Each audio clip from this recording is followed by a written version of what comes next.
The trauma bay doors slammed open so hard they struck the wall, and before anyone could finish shouting for another stretcher, Clara Bennett was already moving. A bleeding construction worker was being rushed toward Bay 3 while two paramedics argued over which patient needed the ventilator first, and somewhere behind them a monitor began shrieking with the sharp, relentless alarm that made every nurse in the emergency department tense. Clara did not raise her voice. She did not run blindly. She simply looked once at the patients, once at the equipment, and began giving short, steady instructions. That was exactly what irritated Nurse Melissa Grant most. Melissa had been working in the emergency department for nearly a decade, and she had decided within Clara's first week that the 28-year-old rookie was trying far too hard to appear fearless. Now, as Clara calmly adjusted a trauma patient's oxygen line while chaos erupted around her, Melissa leaned toward another nurse and muttered that Clara's calmness was probably just arrogance wearing a polite face. The other nurse laughed quietly. Clara heard them. She said nothing. She tightened the patient's blanket, checked his pulse, and asked the paramedic for the time of injury. The emergency department at St. Vincent's had been unusually crowded that afternoon, with every hallway bed occupied and ambulances arriving faster than the charge nurse could assign rooms. Outside, rain hammered against the windows, turning the city streets into a blur of headlights and wet pavement. Inside, fluorescent lights reflected off polished floors while the air carried the familiar mixture of antiseptic, coffee, plastic packaging, and exhaustion. Clara had been there only 11 days. She wore the same pale blue scrubs as everyone else, kept her dark hair tied neatly behind her head, and carried a small black watch on her wrist that she checked more often than most nurses noticed. She had no habit of complaining. No dramatic stories. No need to prove herself. That somehow made people suspicious. Senior staff expected rookie nurses to be nervous. They expected hesitation, questions, and the occasional mistake. Clara did ask questions, but never when a patient was in danger. During emergencies, something about her changed. Her shoulders lowered. Her breathing became slower. Her eyes became intensely focused. It was not the frozen calm of someone who did not understand what was happening. It was the opposite. She seemed to understand too much. Melissa noticed it again when a metal tray crashed to the floor behind them. Several people jumped. Clara did not. Her head turned instantly toward the sound, her body shifting half a step until she was between the noise and the nearest patient. It lasted less than a second. Then she returned to her work. Melissa frowned. Nobody else seemed to notice. Clara finished stabilizing the construction worker and moved toward another patient whose blood pressure had begun dropping. She caught the problem before the monitor alarmed. The attending physician looked at her in surprise. Clara quietly explained what she had seen, and the physician ordered the medication she recommended.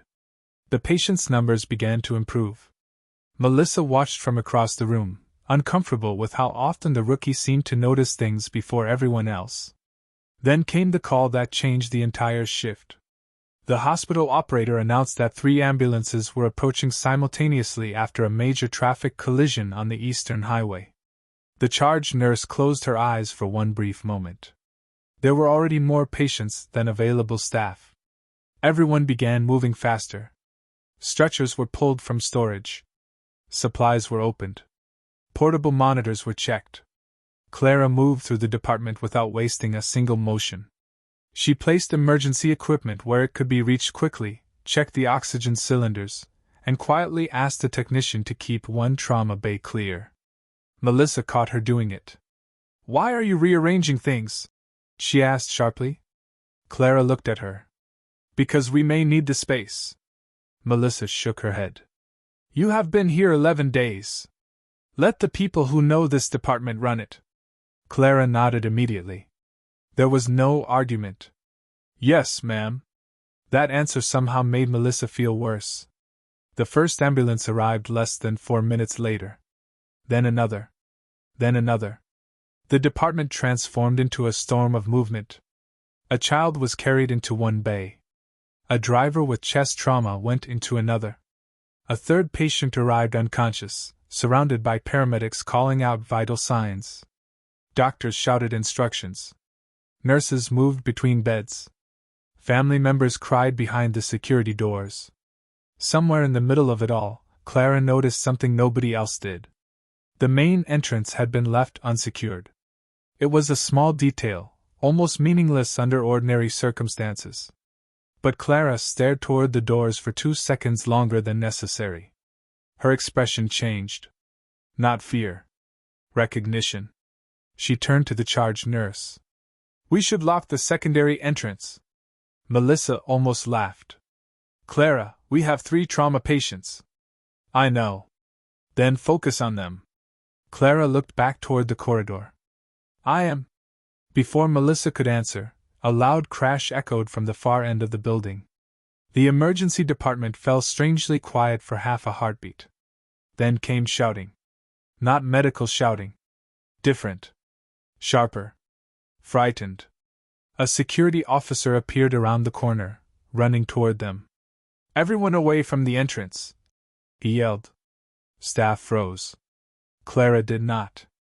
She immediately began directing the nearest patients away from the exposed hallway while telling one nurse to close the treatment room doors. Her voice remained low enough that people had to listen carefully. "Keep the patients down. Move slowly. Stay together." Melissa stared at her.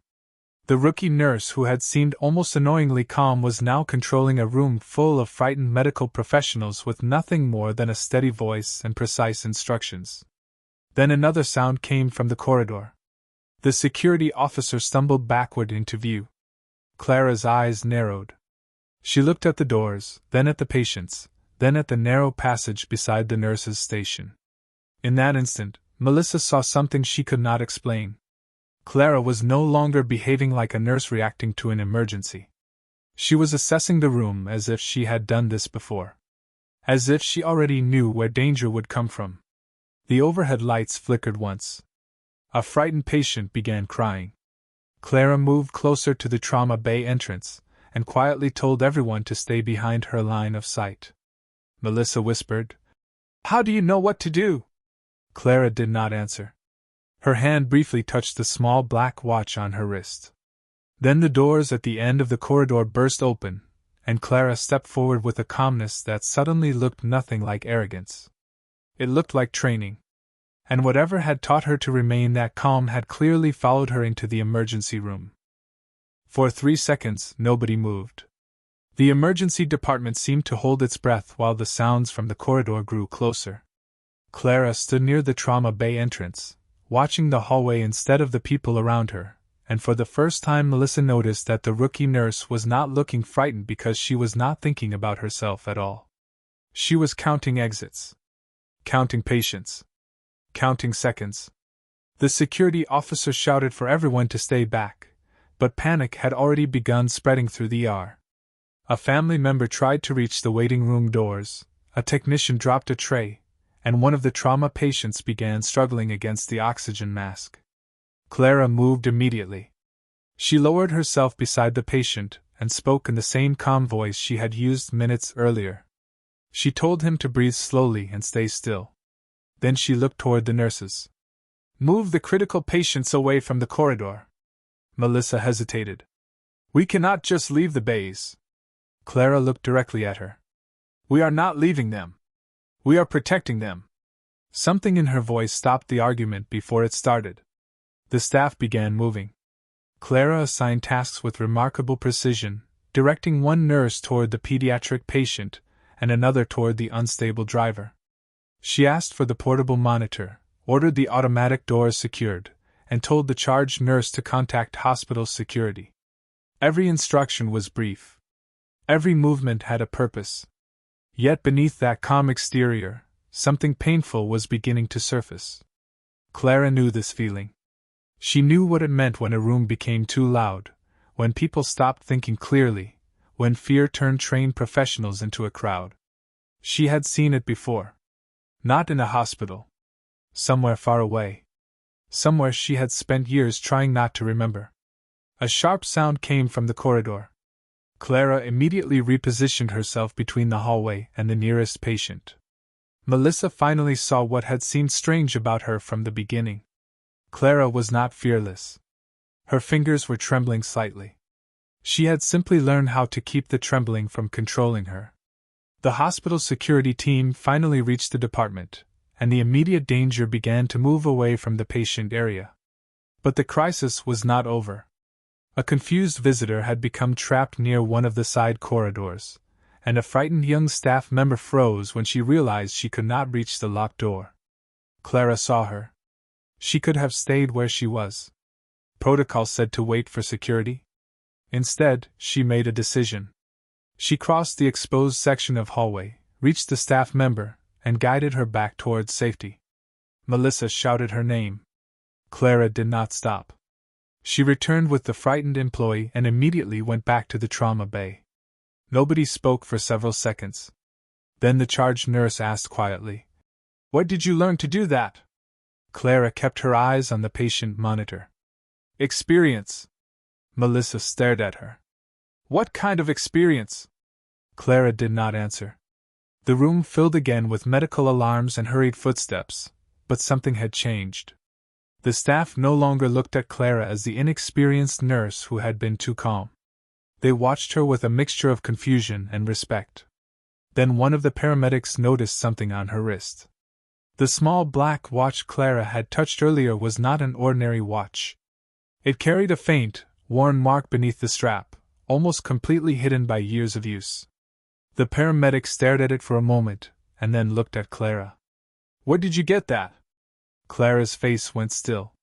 "It was a gift." The paramedic did not believe her. He had seen the same marking before. Years ago, during a military medical course, he had watched combat medics use similar equipment and training methods. But before he could ask another question, one of the trauma patients suddenly deteriorated. The monitor changed. Nurses rushed forward. The doctor called for immediate intervention. Clara stepped beside the bed and began assisting with practiced efficiency. She did not panic. She did not freeze. She knew exactly what equipment was needed and where it was located.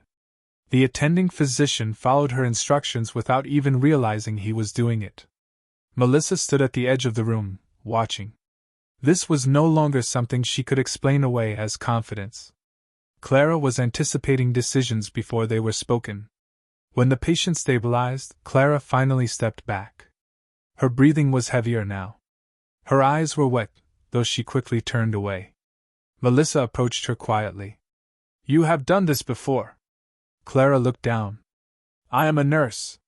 "That is not what I mean." Clara remained silent. The silence stretched. The alarms continued around them, but somehow they seemed distant. Melissa waited. Clara finally whispered, "There are things from my past that I do not talk about." Before Melissa could respond, the trauma bay doors opened and an older man in a dark military uniform entered with 2 security officers. He had been visiting another department when the emergency began. His eyes moved across the room, taking in the patients, the staff, and finally Clara. He stopped. Completely.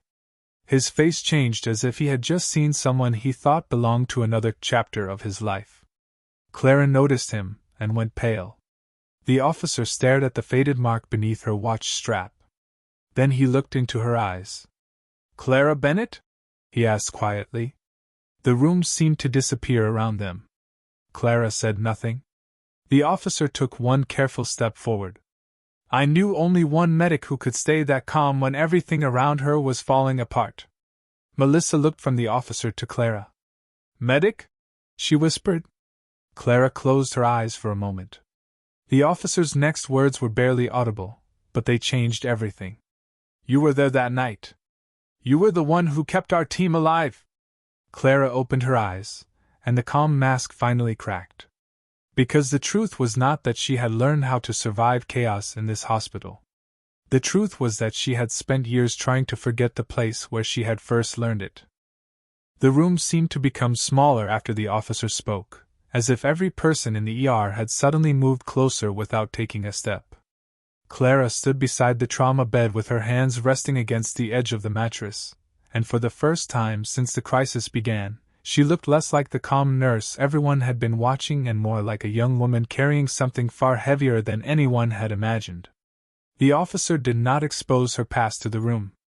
He simply lowered his voice and told her that he remembered the night she had saved his team, remembered how she had stayed focused while others were frightened, remembered how she had refused to leave an injured soldier until help arrived. Clara looked away. She had never considered herself a hero. She had only remembered the people she could not save. That was the part nobody in the ER had understood. Her calmness had never come from believing she was stronger than everyone else. It had come from knowing exactly what panic could cost. Years earlier, she had learned that lesson in circumstances she never wanted to revisit, and after leaving military medicine she had chosen a quieter life where she could help people without carrying a uniform, a rank, or anyone else's expectations. Nursing had given her that chance. Here, she could simply be Clara. A rookie nurse. A person who arrived early, stayed late, and kept her past private. But now the past had found her. Melissa stood nearby, remembering every careless comment she had made about Clara's calmness. She remembered calling it arrogance. She remembered laughing when Clara tried to prepare the department for danger. She remembered telling her to let experienced people handle things. The embarrassment on Melissa's face was obvious, but Clara did not punish her for it. Instead, Clara looked toward the patients. That was where her attention always returned. The trauma patient she had helped stabilize was breathing more steadily now. The frightened employee she had guided away from the corridor was sitting safely beside another nurse. The pediatric patient was being comforted by a physician. The emergency department was beginning to settle. Security had contained the threat outside the treatment area, and hospital administrators were already arriving to understand what had happened. Yet Clara seemed uninterested in recognition. She checked a patient's pulse, adjusted a blanket, and asked whether another family had been contacted. The military officer watched her quietly. He understood something the others were only beginning to learn. Clara's greatest skill had never been combat. It had been compassion under pressure. She had learned to remain steady because other people needed somewhere safe to stand. Melissa finally approached her. Her voice was barely above a whisper. "I was wrong about you." Clara looked at her and gave a small smile. "You did not know me." Melissa shook her head. "I should have tried." Clara did not argue. She simply nodded. Then the officer stepped closer and asked whether she wanted him to tell the hospital leadership about her military service. Clara thought for a long moment before answering. "Only if it helps the patients." The officer smiled sadly. "That sounds like you." He explained that her service had been extraordinary, but Clara interrupted gently. She did not want medals discussed. She did not want people calling her brave. She wanted the focus to remain on the people who had needed help that day. The officer respected her choice. Before leaving, he placed a hand briefly against his chest in a quiet gesture of respect. Clara lowered her eyes. No applause followed. No dramatic celebration. The ER simply continued working. That was what made the moment feel real. The emergency department had no room for grand endings. There were still medications to administer, charts to complete, families to reassure, and patients who needed someone to stay beside them when they were afraid. Melissa returned to her station, but she was different now. Later that evening, when the department finally became quiet, she found Clara sitting alone near the nurse's desk. The rain had stopped outside. Street lights reflected across the wet pavement, and the city looked strangely peaceful after the chaos of the afternoon. Melissa placed a cup of warm tea beside Clara without saying anything. Clara looked at it, then at Melissa. "Thank you." Melissa sat down. For a while, either woman spoke. There was no need. Sometimes an apology becomes more meaningful when it is followed by changed behavior instead of more words. The next morning, Clara arrived before sunrise as usual. She checked the equipment, organized the trauma supplies, and stood for a moment beside the emergency entrance. Everything looked ordinary again. Yet the department had changed. People listened when Clara spoke. They noticed when she looked concerned. They stopped mistaking quietness for weakness. Melissa even began asking Clara what she thought during difficult cases. Clara never reminded anyone of the day they had mocked her. She never demanded an apology. She simply kept doing the work. Because true strength rarely announces itself. It often looks like a steady hand, a calm voice, a blanket pulled gently over someone's shoulders, or a person who stays when everyone else is afraid. The people in that ER had mistaken Clara's silence for emptiness, when it had actually been filled with experience, memory, and a deep understanding of what frightened people needed most. Courage is not always the person who looks fearless in the middle of the storm. Sometimes courage is the person who is afraid, remembers what happened before, and still chooses to help someone else. Weeks later, the faded mark beneath Clara's watch was still there, almost invisible unless someone knew where to look. She never explained it again. She did not need to. The people who worked beside her had finally learned to look beyond appearances. And perhaps that was the quiet gift left behind by that terrible afternoon. Not a legend. Not a medal. Not a story about someone extraordinary. Just a reminder that the person standing quietly beside you may be carrying a history you know nothing about. So when you meet someone whose strength seems unusual, whose kindness seems quiet, or whose calmness makes no sense to you, perhaps the first question should not be what is wrong with them, but what they may have survived to become that way. If this story stayed with you, carry that thought into your next conversation, because sometimes the smallest act of understanding can become the moment someone finally feels seen. And long after the alarms faded from that ER, Clara's greatest victory was not that she had survived the chaos, but that she had learned how to become a place of calm for someone else.